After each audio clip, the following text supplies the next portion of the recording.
እናንተም ሙያ ተማሩ። እኔም በዚሁ ዛሬ ስለ እድል ላውራችሁ።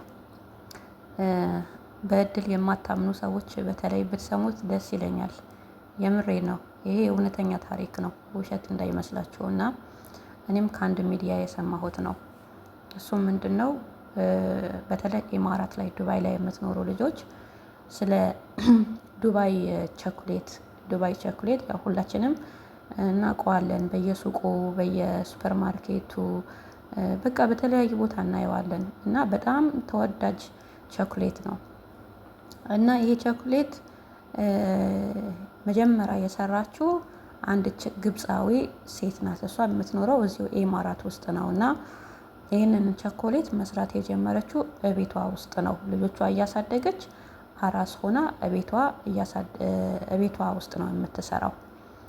እቤቷ ውስጥ እየሰራች ቤተሰቦቿን ትረዳለች፣ ልጆቿን ታሳድግበታለች። የምትሰራው ስራ እስከዚህም ነው። እና ይሄን ቸኮሌት በቀን 5-6 ብትሸጥ ነው፣ ከዛ በላይ የምትሸጠው ነገር የለም። እና ከዕለታት አንድ ቀን ሶሻል ሚዲያ ላይ የምትሰራ አንድች የሌላ ሀገር ዜጋ ትገዛና ይሄንን ቸኮሌት ትበላዋለች። ከበላችሁም በኋላ ይሄንን ቸኮሌት ትቀርጽና በቲክቶክ ትለቀዋለች። ያንን ቪዲዮ ደግሞ ለብዙ ሰው ደረሰ። ለብዙ ሰው ሲደርስ ብዙ ሰው ያንን ቸኮሌት ገዝቶ መብላት ጀመረ። ያን ቸኮሌት በጣም ተወዳጅ ሆነ። በቃ በቀን የ5-6 የምትሸጥ በሺዎች፣ በ10 ሺዎች፣ በ20 ሺዎች ትዕዛዝ ይመጣላት ጀመር። እጅግ በጣም ስራ መብዛት ይጀምራል። እችም ሴት ሰው እየጨመረች በየቀኑ ሰራተኛ እየጨመረች መስራት ጀመረች።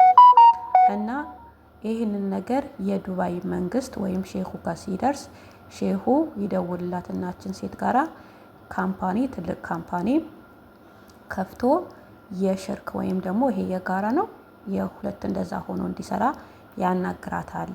እና እሷም በሼኩ ሀሳብ ተስማምታ ይህንን ቸኮሌት ልትሰራ ተስማማች። እና ሰዎችዬ የሰው ልጅ ህይወት በምን እንደሚቀየር አይታወቅም። አንዳንዴ በእድል አላምንም በቃ ስለሰራሁ ብቻ ምናምን እንጂ በእድል አላምንም፣ እድል ምንም አያመጣም የምትሉ ሰዎች አላችሁ። እና እኔ በእድል በጣም አምናለሁ።